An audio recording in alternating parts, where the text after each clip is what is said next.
I thought compost was all about straw hats and earrings and, you know, hocus pocus, and found out that when you get somebody to teach you how to build the stuff properly, it actually works.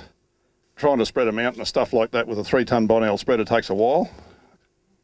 So we had to try and invent something that was going to let us do it. And I guess the price of fertiliser in cane last year sort of prompted us to get serious about, you know, whether we could actually use it as part of a cane program. And yeah, we got the harebrained scheme to build this thing.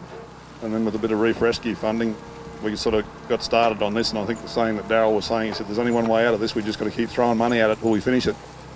And I guess the joy of the whole thing, it actually worked. So basically what it does, it's just a spreader that runs backwards. So instead of chucking the stuff out the back end, it chucks it out the front. We've done our best to divide the stuff off so that we go to either side of the centre stool and do the adjacent stool to us. We wanted to go out to 3 rows, but because Darryl and Lester have got farms all over the place and we're separated from them, it starts to get too complicated to try and fold a 3-row machine up to run down the road. So if we just did the 2, we can basically hang a flashing light on it and away we go. What it does is we automated it to the extent, because we're all getting a bit old. Lester's not, but Darryl and I are.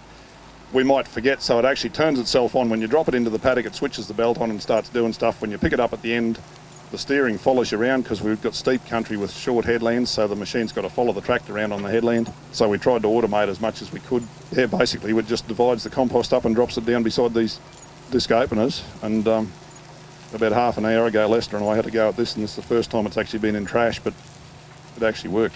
It's capable of putting 6 tonne an acre, 16 tonne a hectare when we have the bucket to try and calibrate it.